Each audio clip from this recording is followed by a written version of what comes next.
Black Beauty, Young Folks Edition, by Anna Sewell. Chapter 11. A Horse Fair. No doubt a horse fair is a very amusing place to those who have nothing to lose. At any rate, there is plenty to see. Long strings of young horses out of the country, fresh from the marshes, and droves of shaggy little Welsh ponies, no higher than Merrylegs, and hundreds of cart horses of all sorts, some of them with their long tails braided up and tied with scarlet cord, and a good many like myself, handsome and high-bred, but fallen into the middle class, through some accident or blemish, unsoundness of wind, or some other complaint. There were some splendid animals, quite in their prime, and fit for anything. They were throwing out their legs and showing off their paces in high style, as they were trotted out with the leading rein, the groom running by their side.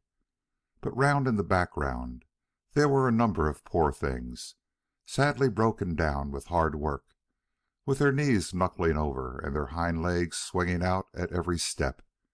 And there were some very dejected-looking old horses, with the under lip hanging down and the ears lying back heavily, as if there were no more pleasure in life and no more hope. There were some so thin you might see all their ribs, and some with old sores on their backs and hips. These were a sad sight for a horse to look upon, who knows not but he may come to the same state. I was put with some useful-looking horses, and a good many people came to look at us. The gentlemen always turned from me when they saw my broken knees, though the man who had me swore it was only a slip in the stall. The first thing was to pull my mouth open, then to look at my eyes, then feel all the way down my legs, and give me a hard feel of the skin and flesh, and then try my paces. It was wonderful what a difference there was in the way these things were done. Some did it in a rough, offhand way, as if one was only a piece of wood, while others would take their hands gently over one's body, with a pat now and then, as much as to say, by your leave. Of course I judged a good deal of the buyers by their manners to myself. There was one man, I thought, if he would buy me, I should be very happy. He was not a gentleman. He was a rather small man, but well made, and quick in all his motions. I knew in a moment, by the way he handled me, that he was used to horses. He spoke gently, and his gray eye had a kindly, cheery look in it. It may seem strange to say, but it is true all the same, that the clean, fresh smell there was about him made me take to him. No smell of old beer and tobacco, which I hated, but a fresh smell, as if he had come out of a hayloft. He offered £23 for me, but that was refused, and he walked away. I looked after him, but he was gone, and a very hard-looking, loud-voiced man came. I was dreadfully afraid he would have me, but he walked off. One or two more came, who did not mean business. Then the hard-faced man came back again and offered £23.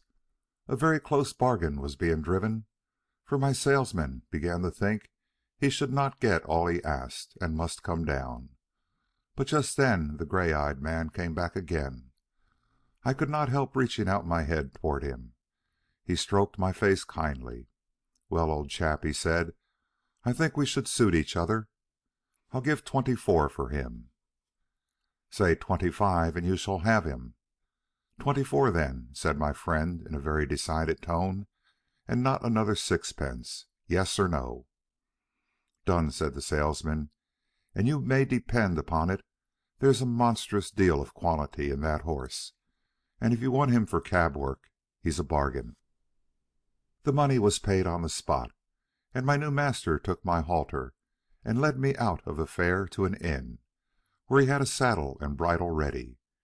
He gave me a good feed of oats, and stood by while I ate it, talking to himself and talking to me.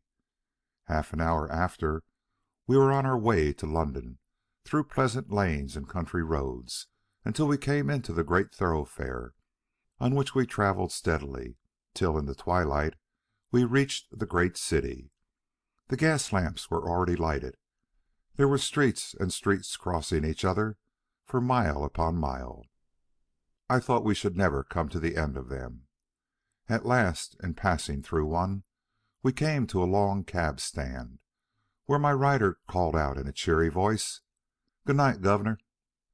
"Hello!" cried a voice. "Have you got a good one?" "I think so," replied my owner. "I wish you luck with him." "Thank you, Governor," and he rode on.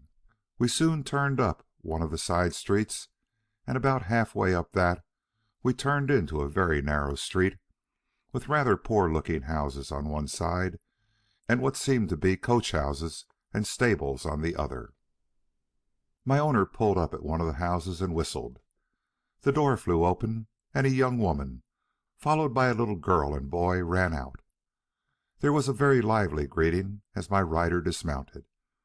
"Now then, Harry, my boy, open the gates, and mother will bring us the lantern." The next minute they were all round me in the stable yard. "Is he gentle, father?" "Yes, Dolly, as gentle as your own kitten. Come in and pat him." At once the little hand was patting about all over my shoulder, without fear. How good it felt! "Let me get him a bran mash while you rub him down," said the mother. "Do, Polly. It's just what he wants. And I know you've got a beautiful mash ready for me." I was led into a comfortable, clean smelling stall with plenty of dry straw, and after a capital supper I lay down, thinking I was going to be happy. End of chapter 11. Recording by Richard Kilmer, Rio Medina, Texas.